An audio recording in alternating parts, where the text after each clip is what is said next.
Well, besides the pivotal special election in Wisconsin that Republicans would go on to lose, something really important and really interesting happened yesterday that I did not have time to talk about. And that is that beleaguered shadow president Elon Musk went on Fox News for an interview where he was grilled by a Fox News host about his corrupt conflicts of interest. And you could see him visibly die inside as he struggled to answer. And that Fox News host in question was none other than Jessica Tarlov, the voice of sanity over at Fox, and we have to talk about this. But before we do, if you end up liking this video and you want to support the channel, please be sure to hit the like, subscribe, and alert bells before you go.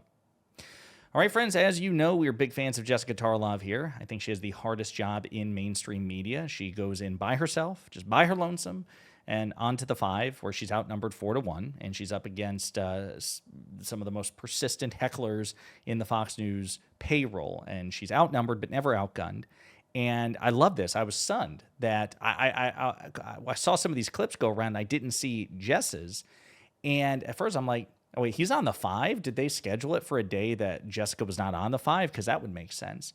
And it turns out, no, she got to ask Elon Musk a really, really important question. And I'm stunned that they let him in the same proverbial room with her. But here it is, Jessica Tarlov asking a very pointed question about Elon Musk's corrupt conflicts of interest and how he can explain them to the American people. I wanted to talk to you about what DOGE has been doing. So you've been making cuts to a lot of the agencies that have open investigations and regulatory battles with your companies. At the same time, you continue to get billions in government contracts. Tesla gets billions in subsidies. How do you explain that to the American people? So let's just stop right there. Bravo. Again, I listen, kudos.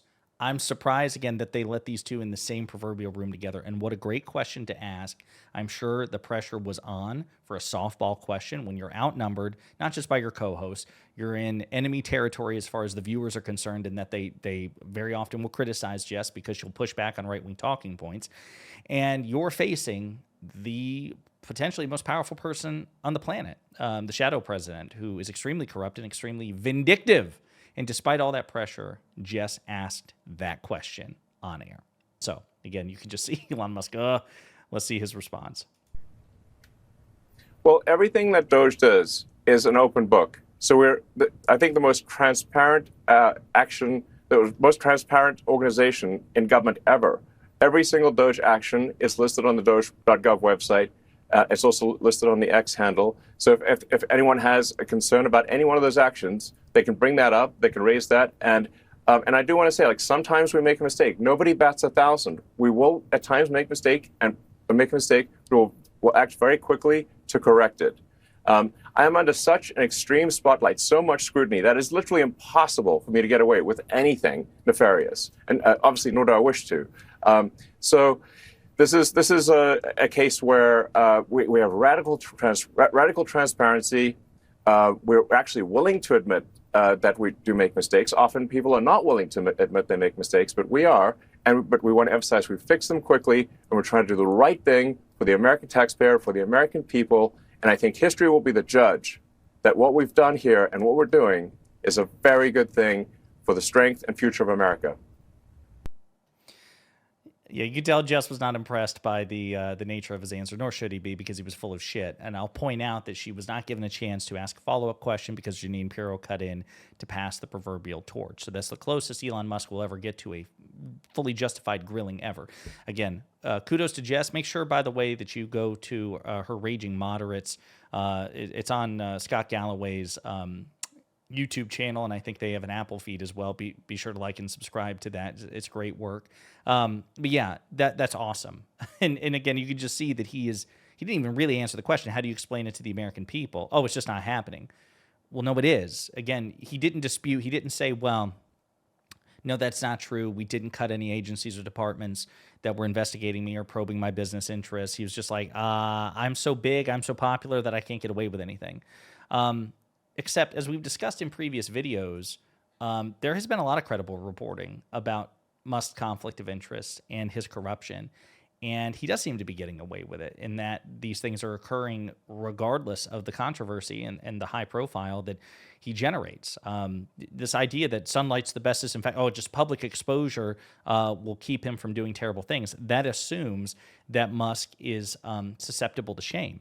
But like even when he says, nobody bats a thousand, we make mistakes. Yes, you do all the time. You make far more mistakes than you have successes. Your mistake to success ratio is heavily lopsided towards mistake, but you tend to double down on them. Like when people call you out, you continue to do and say the dumbest, most dishonest shit. I mean, how often did he regurgitate that bullshit lie about $50 million worth of condoms sent to Hamas? It was debunked to hell and back, and he continued to regurgitate it, retweet it, talk about it on True Social and in speeches and other places. He's an inveterate liar, rivaled only by Trump, and he doubles down on those inveterate lies. He doesn't apologize and say, guys, I screwed up on that. I got it wrong. I need to be more careful with my statements. He doesn't do any of that. But he's also a different person when he's online typing with his thumbs versus when he's on camera. He thinks he has all the swag and confidence when he's texting, but like when he's on camera, he's painfully awkward and tries to affect a more humble disposition. But it's like, man, you're the same person. And there's no alignment between what you say you do and what you actually do. But let's get into it. The Washington Post had a really interesting editorial just recently. The editorial board did. A spotlight on Musk's conflict of interest. This is from like 8 days ago. Ahead of a Friday visit to the Pentagon, Elon Musk, along with Donald Trump and Defense Secretary Pete Hegseth, rushed to deny news reports that the billionaire businessman would receive a top-secret briefing on U.S. plans for a hypothetical war. U.S. plans for a hypothetical war with China. They probably texted them to Jeffrey Goldberg instead. They first downplayed, then downgraded the meeting, perhaps because it would look obviously bad to share commercially valuable war plans with the chief executive of a major defense contractor, SpaceX, or with the CEO of Tesla, which is deeply reliant on China for manufacturing and sales. Anyone properly concerned about the risks involved could feel some relief in learning Musk would not, after all, be let in on some of the U.S.'s most sensitive secrets, or so they allege. Nevertheless, the episode was a reminder of Musk's many other conflicts of interest. There's a hyperlink to this, where, again, the Washington Post has been relentless on this about how Musk has effectively been policing himself. Musk will recuse himself. Elon will recuse himself. And the lack of transparency that clouds his wide-ranging work as a special government employee overseeing the U.S. DOGE service. When Musk's envoys show up at agencies that he privately does business with, including NASA, or that regulate his 8 companies, troubling questions are raised. This happened when it was revealed that the Federal Aviation Administration was considering shifting a contract for its communication systems from Verizon to Musk's Starlink. Questions have also arisen and have not been put to rest about what Musk's employees at DOGE, which stands for the Department of Government Efficiency, might do with their access to confidential database of drug approvals, given that Neuralink, Musk's brain implant company, has business before the FDA. Democratic senators likewise received no answers to their questions about Musk's role in neutering the Consumer Financial Protection Bureau, even though he has moved towards rebranding X as a mobile payments company. And the CFPB was designed really towards any sort of fraudulent activity, but specifically towards companies like that. Last weekend, an outgoing Commerce Department official warned in a farewell email to colleagues that the Trump administration is poised to award rural broadband money to Starlink. Quote, stranding all or part of rural America with worse internet so that we can make the world's richest man even richer is yet another in a long line of betrayals by Washington, wrote Evan Feinman, who directed the department's $42.5 billion rural broadband program. Perhaps it's practical to use Starlink instead of more expensive traditional broadband in rural America, but Musk's deep and often veiled involvement in all facets of the administration should nevertheless prompt criticism. Over the past 2 decades, Musk and his businesses have received at least $38 billion in government contracts, loans, subsidies, and tax credits, helping him become the world's richest person. In 2024 alone, federal and local governments committed at least $6.3 billion to Musk's companies.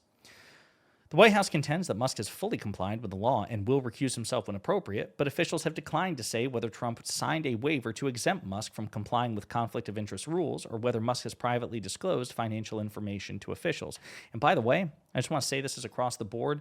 The notion that any president, Democrat or Republican, could sign a waiver saying, okay, this person doesn't have to comply with conflict of interest rules is insane. I'm just imagining, again, let's imagine Kamala Harris had won the election. We're dealing with the Harris administration. It's it's Madam President Kamala Harris and Mark Cuban, who was a major donor and contributor and surrogate to the Harris campaign.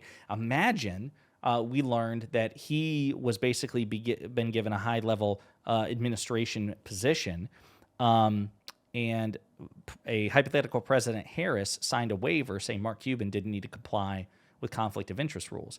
I know as a liberal how I'd feel, and I don't like. Mark Cuban is probably the only billionaire that I can say that I quote unquote like, and I'd have a huge fucking problem with that. That would not be okay because that's just blatant corruption and only incentivizes further corruption. Any rich person, really any person, period, no matter what their socioeconomic status is, should be forced to comply with ruthless, relentless conflicts of interest rules. And the more rich and the more powerful you are, the more important that is. And the idea that there's even a possibility that the president has an option, Democrat or Republican, Biden or Trump, to sign a waiver to say, this person doesn't have to comply with the rules, that's insane. That's insane. And probably something that maybe Congress should outlaw, maybe. I don't know. But there you have it. Elon Musk had a really bad day yesterday. Not only did he lose that election that he sunk $25 million in, as well as, his own personal reputation, but he got grilled by Jessica Tarlov, and I imagine that is not a very pleasant place to be.